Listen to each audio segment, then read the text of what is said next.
Thank you, Mary. That was lovely. That was the amazing Mary Watkins we're listening to. Good morning. God's healing power is restoring and revitalizing our world this very moment. Welcome to Unity of San Leandro Sunday morning message and meditation. We're glad you've chosen to worship the God of your understanding with us this morning. Unity is a positive path for spiritual living, and we provide a philosophy that is love-based, not based in fear. I'm Reverend Diana McDaniel. I am a Unity minister and minister of Unity Church of San Leandro, and I'm home. We're broadcasting, live streaming from my living room, and we are doing that so we can stay online, stay connected, worship together, and we're glad you joined us this morning. We have an opening prayer, and I invite you to let those words that I'm going to speak be your words. So I invite you to breathe and breathe in that pure life of spirit and listen. This is truly a foundation statement for unity. There is only one presence and one power in the universe and in my life and affairs, God the good. There's only one presence and one power in the universe and in our lives, God the good. So we take that inwardly for a moment and know that that one power is the very essence of us. And we just breathe that in and simply say, thank you, God. And so it is. Amen. We are in the state of California following our governor's orders. We are opening up. However, we still shelter in place. We are using social distancing, wearing masks. I've been vaccinated, and I feel like I won the lottery just being able to get the vaccine. And we are still continuing our goal of cultivating calm and releasing anxiety during this pandemic. Now, normally George McDaniel reads the Daily Word. However, today I'm reading it because we have a guest speaker. The word for today is inner peace. This is Sunday, May 30, 2021. The affirmation reads, peace grows within me as I remain centered in God. Today I'm reading from a digital Daily Word. You can always find an app, download it, and you'll have Daily Word with you on your cell phone. Okay, I just lost it. There it is. The message reads, inner peace. The peace of God that my words can only begin to describe does not depend on outer circumstances. Peace does not come from any external source. It arises from within me. At a place in consciousness, sometimes called the center of my being, peace, like all the qualities of God, waits for me to recognize and claim it. I claim inner peace when I remember the truth that God's presence is always with me and within me. As I center my awareness in the divine presence within, peace soothes my feelings and restores order to my thoughts. I move through all circumstances with calm assurance. I wish that was true all the time. I move through all circumstances with calm assurance. Peace grows within me as I remain centered in God. Every event in my day contributes to the calm peace of my soul. And the scriptures from Isaiah 26:3, those of steadfast mind, you keep in peace, because they trust in you. Our Unity Worldwide Ministries has provided us with a prayer that we've been using during the whole pandemic. And there are hundreds of thousands of people using this very prayer, and we believe in the power of united prayer. And we invite you to join us as I read this one more time. Ready? Let's turn within and let's breathe and take our human self and divine self, pull ourselves together and listen. We know that God is a love that has no end and a power that knows no bounds.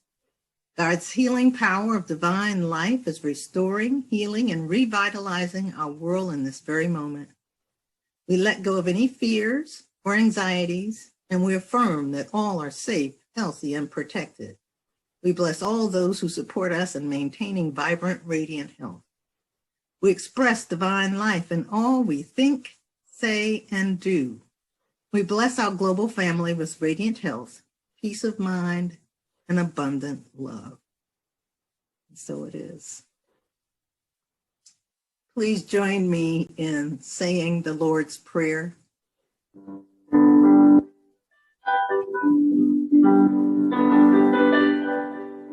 Our Father, Mother God,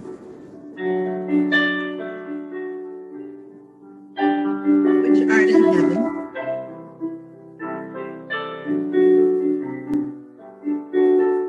hallowed be thy name and thy nature.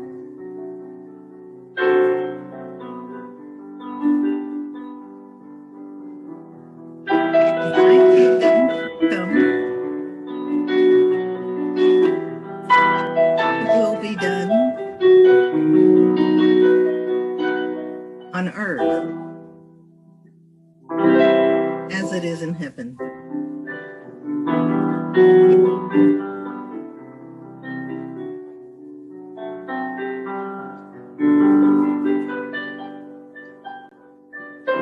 Give us this day our daily bread,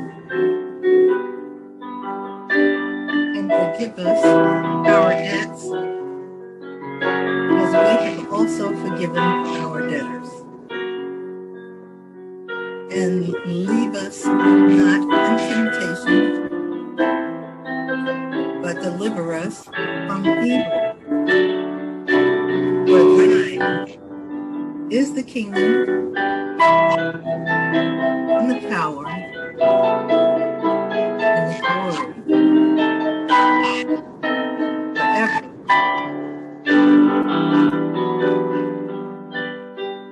ever.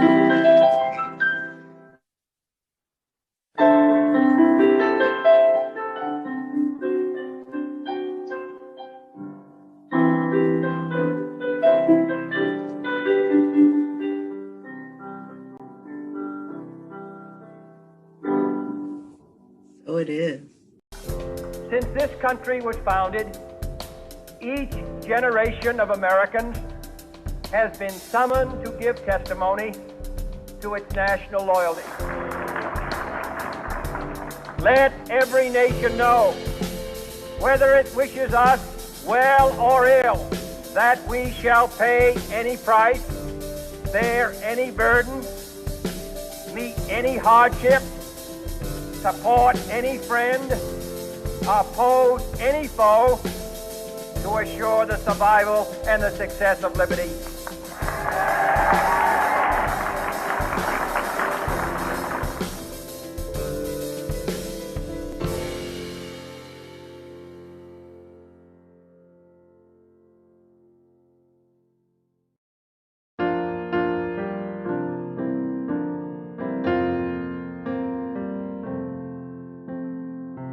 Our thoughts are prayers, and we are always praying. Our thoughts are prayers. Listen to what you're saying. Seek a higher consciousness, a state of peacefulness, and know that God is always there. And every thought becomes a prayer.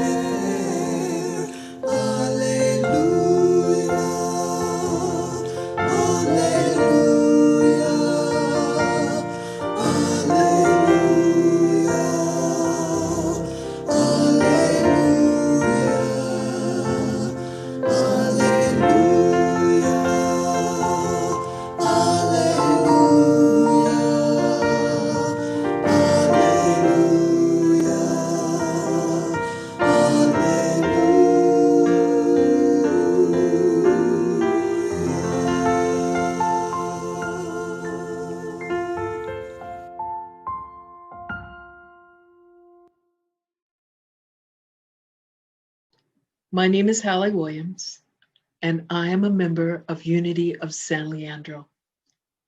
Thank you for joining us this Memorial Day.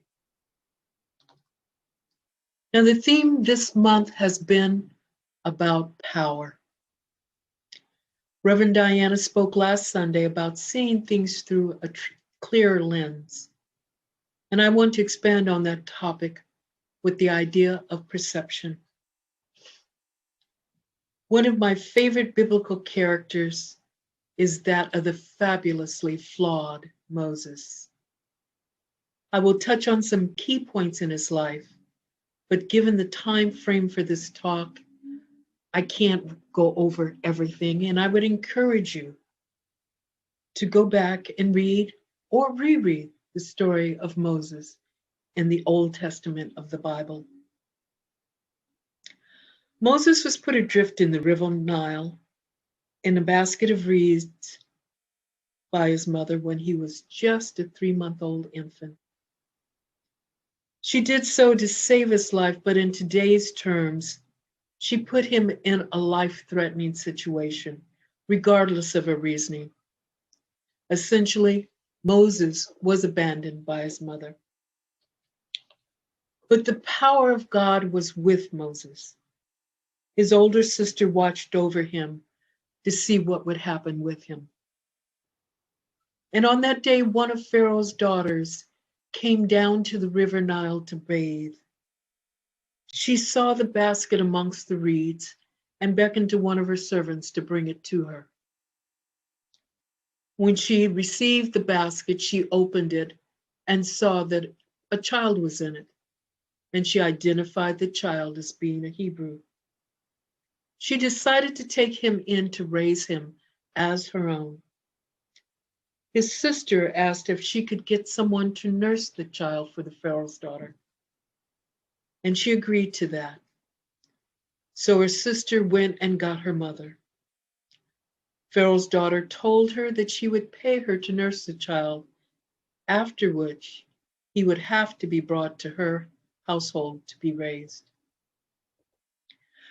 So the abandoned Moses was reunited with his mother for a period of time.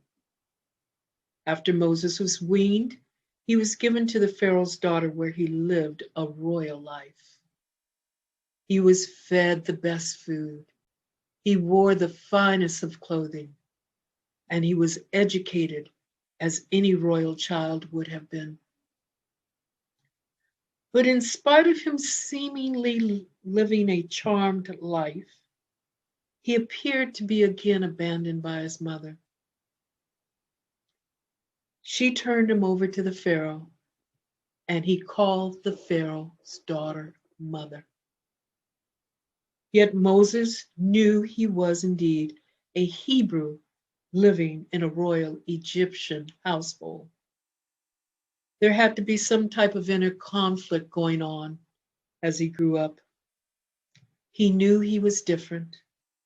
He knew he was in a unique position, but he also probably felt that he didn't quite fit in.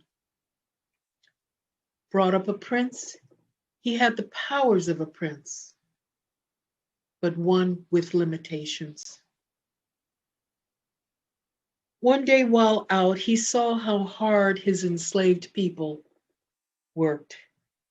He came upon an Egyptian beating a Hebrew. Moses looked around. He was looking to see if anybody was watching him. And when he felt that he wasn't being watched, he fell upon the Egyptian and killed him. And he hid the body. He thought he had gotten off. But then he realized he had been seen, and that the incident had reached the Pharaoh's ears, who ordered him to be killed. Moses felt fear and powerlessness and had to flee for his life. Yet the power of God was with him, as it had been during his infancy when his mother abandoned him. We'll leave Moses here in this situation and revisit him later. as we turn to the idea of perception. Tourists are often drawn to the Bay Area to see San Francisco. They're easy to spot in the summer because they're the ones in the shorts and the tank tops, freezing their behinds off. And as Mark Twain stated, the coldest winter I ever spent was a summer in San Francisco. I'm a native Oaklander. When people come to visit the Bay Area, I encourage them to cross the bridge and come to Oakland, the sunny side of the bay. I then like to show them my Oakland. I take them to the jewel in the center of our city, Lake Merritt. We go down and walk along the waterfront, which has terrific views of San Francisco. We cross a short bridge into Alameda and go by the seaside, where we can walk on the sand and dig our toes into it. Afterwards, we drive through the flatlands and ascend the hills into the forest to inhale the smell of pine trees and warm soil and walk the soft forest floors. They can even hug a redwood tree or two if so inclined. People are amazed at the openness, the calm, the beauty of my city. But wait, I know some of you are thinking, that's not the Oakland I read about in the news media. Aren't you painting too rosy a picture of Oakland? That seems rather naive, but I assure you it's not. I retired after 30 years working as a probation officer. I've read too many court reports, read too many police reports, and have written too many court investigation reports. I know there are other sides to Oakland. When I worked with juvenile probationers, we would read over the terms and conditions of the probation together, so it was clear to them what was expected of them. I told them I can either be their best friend or their worst nightmare. The choice was theirs. The power was theirs. I would then hold up my weapon of power, my cheap big pen. The pen I would use to write court reports that the judge would read and which could determine their fate.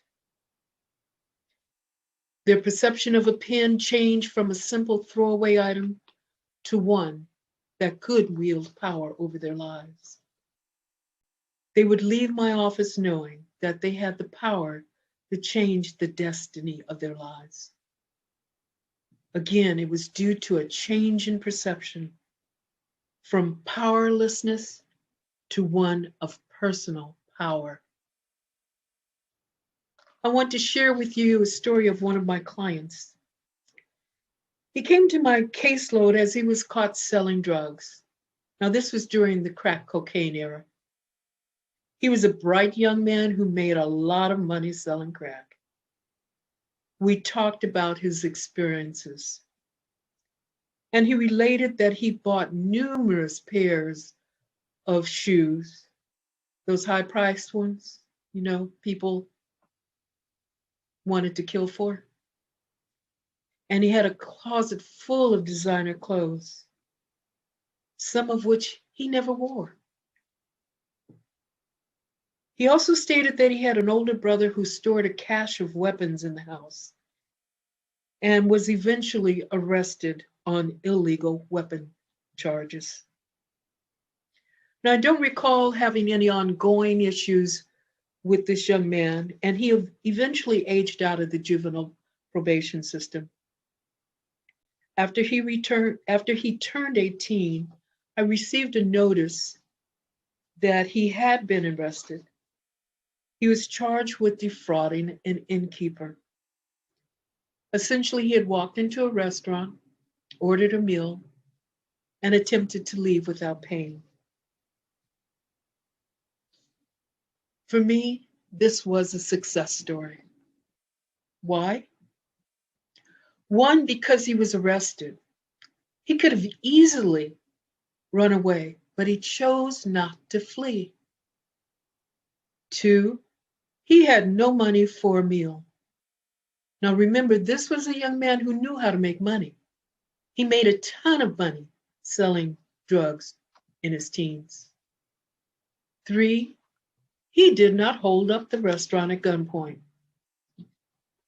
He either had access to weapons or he knew how to get them.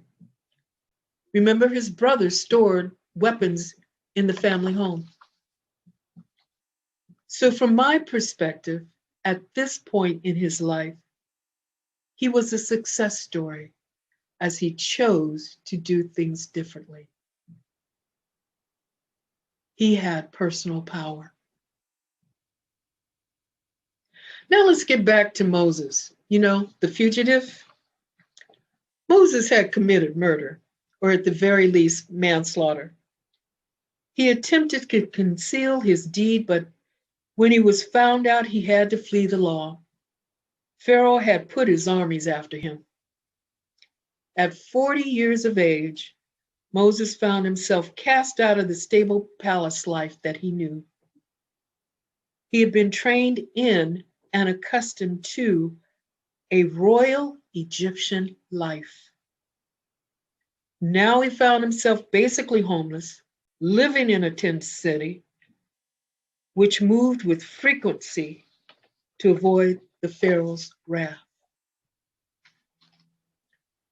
Moses was also in another situation where he didn't quite fit in. He may have been Hebrew by birth, but he was brought up as a royal, and he spoke the king's English. He saw the injustices done to the enslaved Hebrews, but he did not live their lifestyle. On top of this, the Hebrew people saw him as God's appointed leader for their group. Moses did not believe he could lead them, let alone go back to Pharaoh's house and plead for their release. Time and time again, Moses pleaded with God to let someone else do it. Time and time again, God gave Moses the tools to be that leader, to meet his mortal challenges. Moses, however, had to reconcile the power of God that watched over him during his 40 years in Pharaoh's household with the power of God within himself. Moses had to widen his concept of God and change his perception. Now, Moses had to practice, and we all need to practice going within and widening our concept of what God is to us.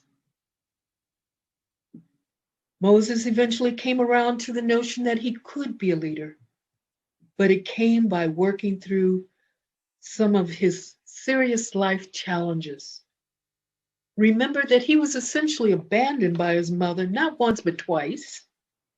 He was a Hebrew raised in a royal Egyptian household. He was privileged, but he was constantly reminded of his lowly birth.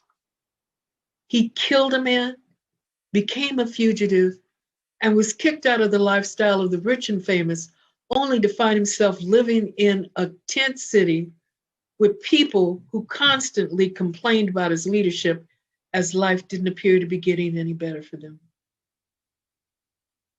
Imagine that. In a tent city, moving from place to place to place.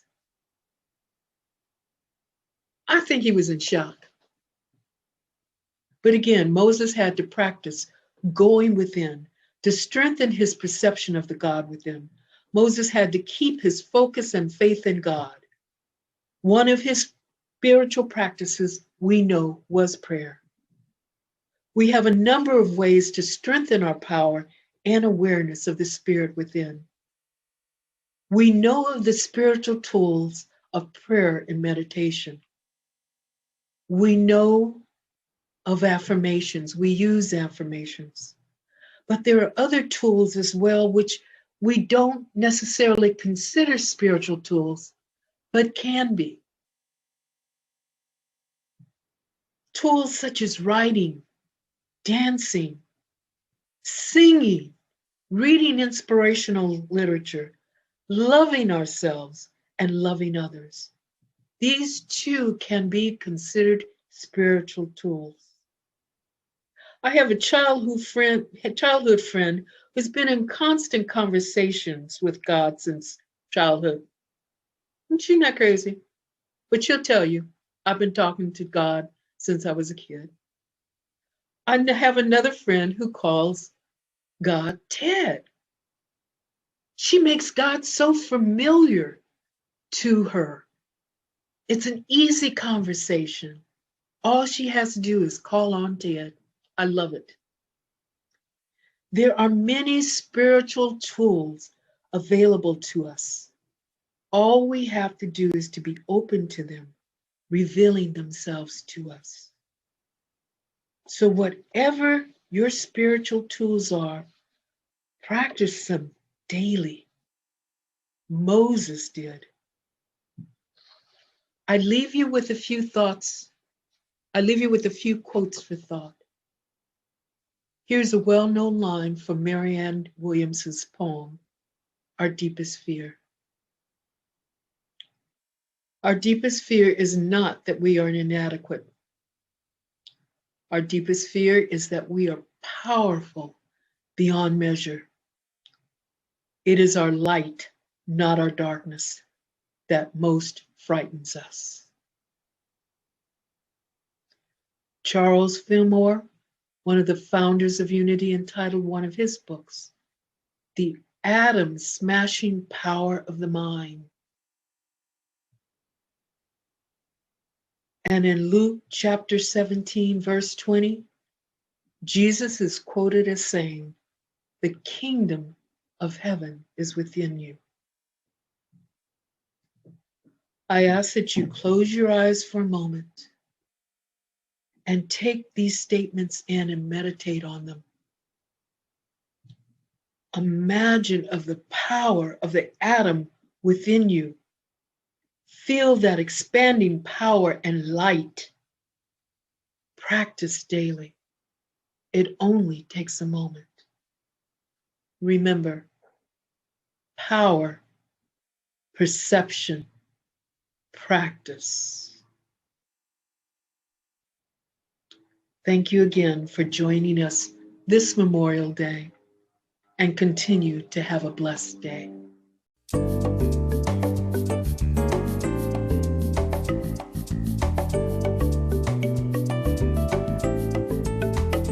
I will pray every day, think in a positive way, love unconditionally, trust with faith in me. I will pray every day, think in a positive way, love unconditionally, trust with faith in me. Sit still, don't be afraid. Free your mind, it's time to pray. Let your problems melt away. Your fear and doubts are exiting today.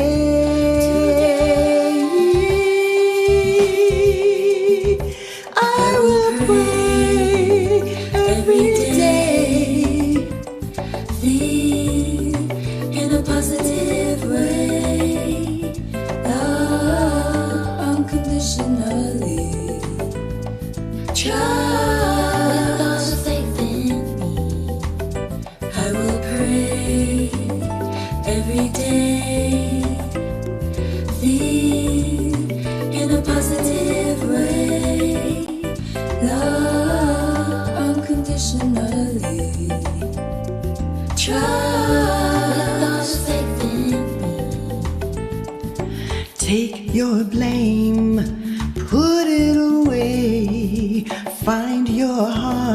and let it play. Respect the good, be kind to yourself.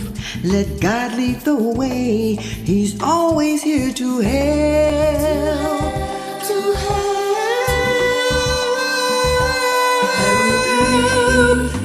I will pray.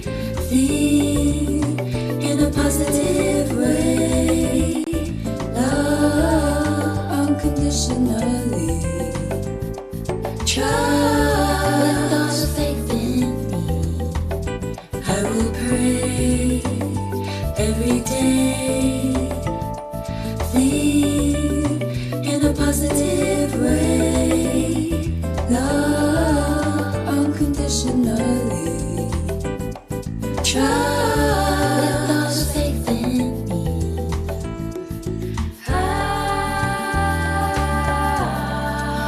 Open your mind, open your heart, let love reside. Here's where you start.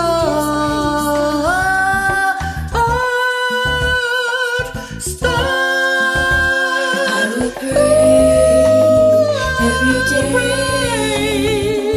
Think in a positive way. I will love unconditionally. Trust with all the faith in me. I will pray every day. Think in a positive way. Love unconditionally. Trust God with all the faith in me. I will pray every day. every day. In a positive way. I will pray.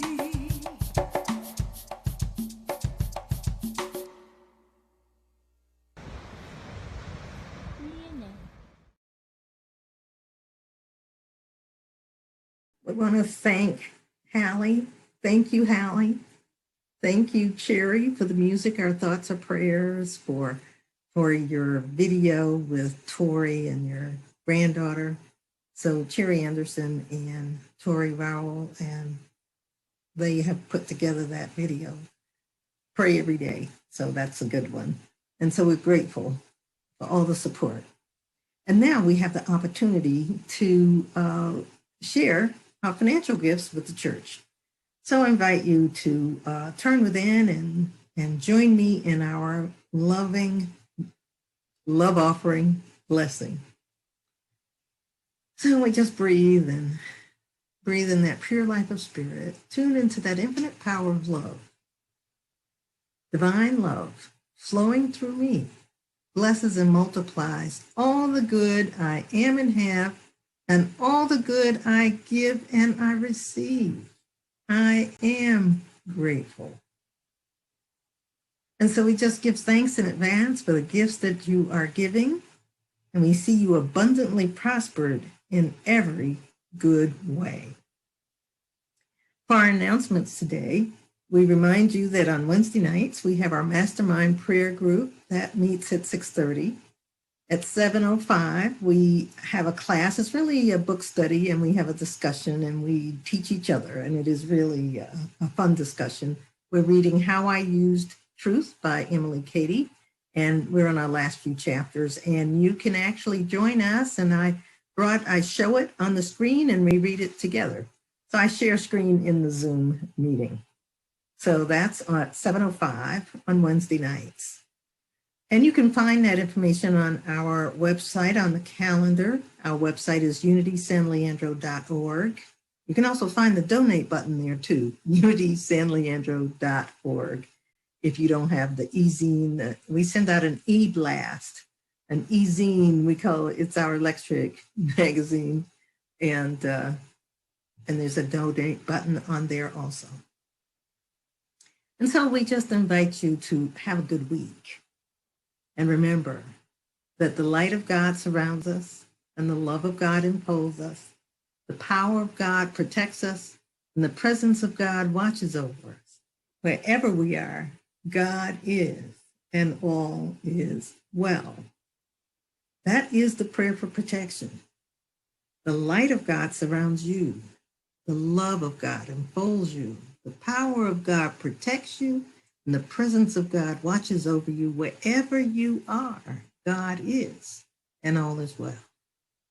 And so we see that for you. Thank you for joining us this week. And Mary will play Let There Be Peace on Earth. And we will see you next week.